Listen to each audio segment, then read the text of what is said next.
So basically I'm gonna start sanding it down now. I made a stroke there.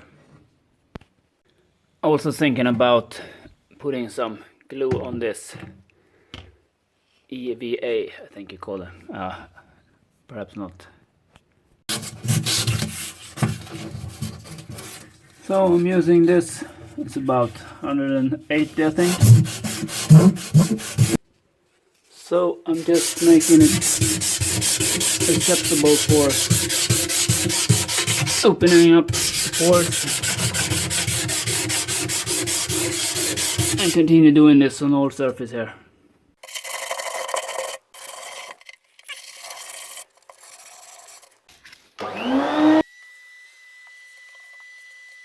Then use an old rag and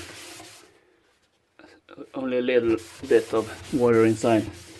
You can't get too much, then it will swell. So just wiping off the sawdust. So this is the boiled linseed oil I'm gonna use, Hagmans.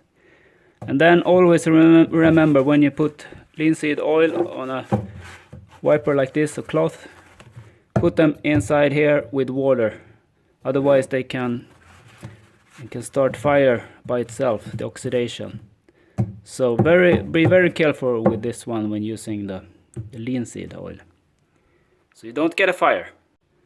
So I started applying a layer here with the brush, paintbrush.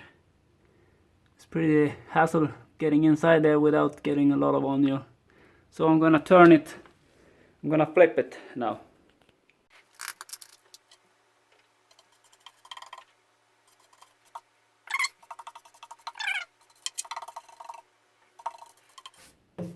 So why am I doing this? This will not be inside, it will be in a harsh environment, perhaps in a van in the future, and it can be a pretty moisture environment in the van or a caravan or the similar. So this is just how I do it. So I'm finishing off the last piece here, and now I'm gonna use this one to dry up the excess. So I've done the inside and I'm gonna let it dry then. Maybe we'll do one more layer, we'll see.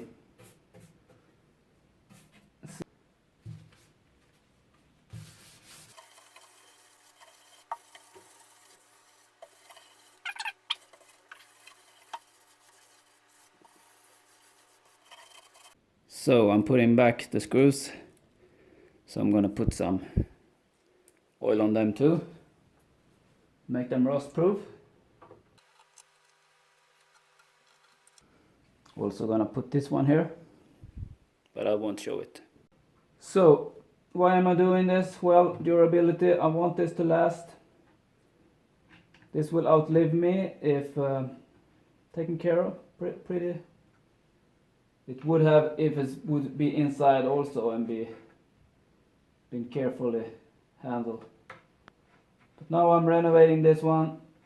There was one rail that was broken, and then I'm gonna paint it. So the oil, the boiled oil here in Sweden, Hagmans, cost 99 crowns.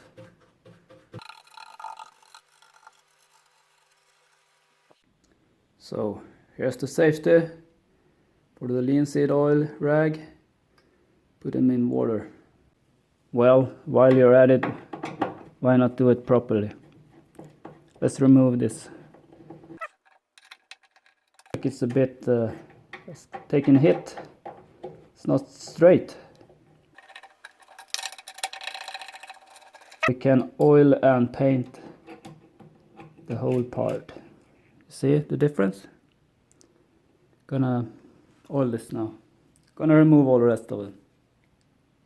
So when you disassemble things you make, you find that this is not working properly. This needs some lubrication. This is hard turning. So again, these are the fronts. They have a veneer, birch veneer,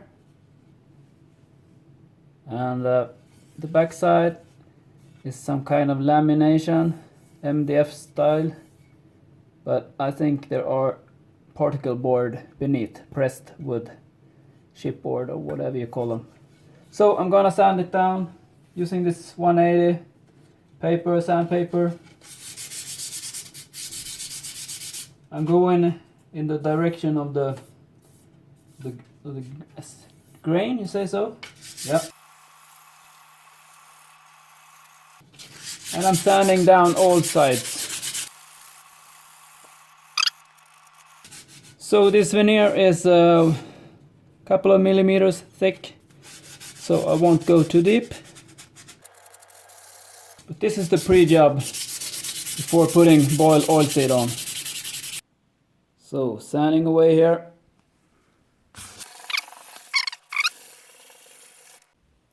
And again, wiping it off.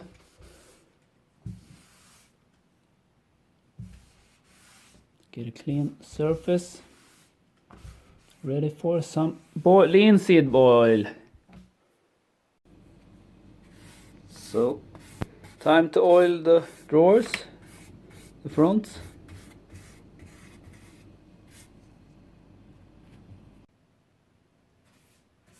So, time to do this one again.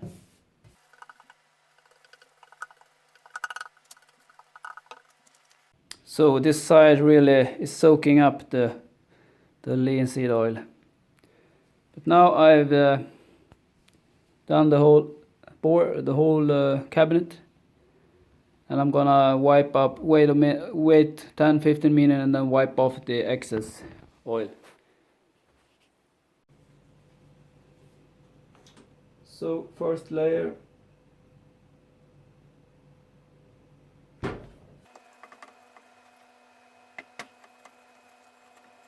So this veneer has just been painted with the oil seed, boiled oil seed, and the pencil you have to clean in with the white spirit, like nafta, as we say in Sweden, and then just dry it out with some paper, and then put them in a bowl with water and close it off so they don't catch fire. They can do. I have never done it for me, but they say they can, so you should follow it. Next step is waiting about half an hour, and then dry them up with this, so otherwise there will be a sort of surface on top of it. Okay, so it's been an hour, perhaps not, almost an hour, and it's time to clean off the excess. It's not much, but this will make it look cleaner. The back side isn't so important. I do this on all boards. And again, putting it in water.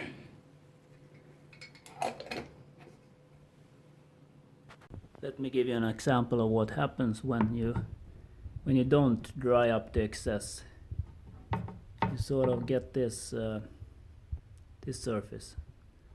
So not as good looking,